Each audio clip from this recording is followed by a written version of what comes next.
यहाँ टायर बालेर प्रदर्शन सुरु गरिएको छ। अब बिस्तारै यहाँको आन्दोलनले रूप लिन थालिसकेको छ। यहाँ देख्न सक्नुहुन्छ प्रहरी प्रशासन पनि आइसकेको छ। पुरै यो बाटोहरू अवरुद्ध भएर कलैया 3 किलोमिटर मात्र बाटो किन बनाउन सकिरहेको छैन सरकारले? केवल 3 किलोमिटर बाटो यो नबन्दा अत्यन्तै दुःखद परिस्थिति छ। राज्यले यतातर्फ ध्यान दिनुपर्छ र यो अहिले बन्द भइरहेको छ।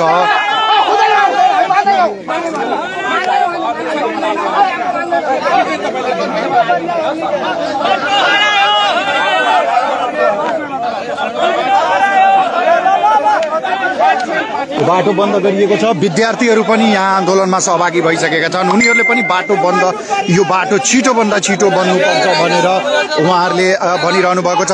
के छ तपाईहरूको माग? 5 साल 10 सालदेखि भइरहेछ बाटो बनिसकेको, सानैदेखि हेरिरहेछ बाटो बन्छ। यहाँ हेर्नुहोस् अहिले यो जनताको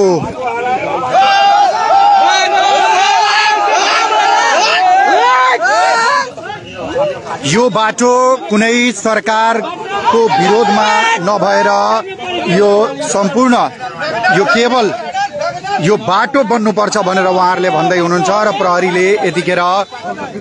प्रहरीले यतिखेर यो निभाइरहेको छ।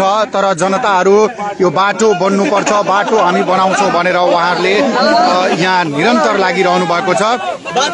यो बाटोको लागि उहाँहरूले भनिरहनु भएको छ।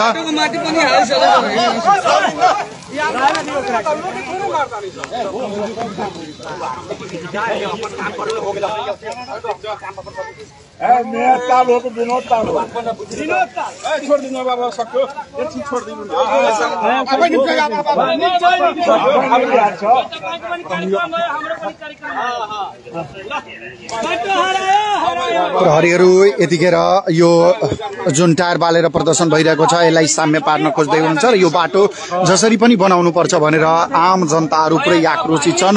स्थानीय सरकारवालाले पनि यहाँसम्म कि यसको लागि प्रधानमन्त्री को पनि ध्यान आकर्षण जान जरुरी छ, किनभने हरेक तहबाट यहाँका जनता आजित भइसके पछाडि अब चाहिँ यो कलैया उपमहानगरपालिका अन्तर्गतको केवल 3 किलोमिटरको बाटो यथाशीघ्र बनाउनु पर्छ भनेर जनताले यहाँ टायर बालेर पुरै बाटो ब्लक गरेर प्रदर्शन गरिरहेका छन्। यतिखेर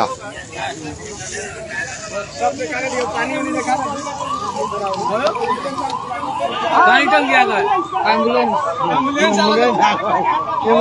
पानी टंकी ना है।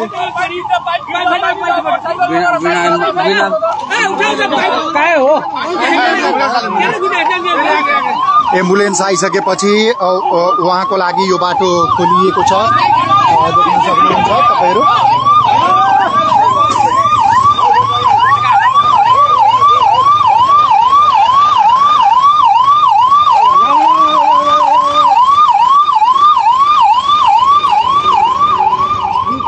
अहिले यो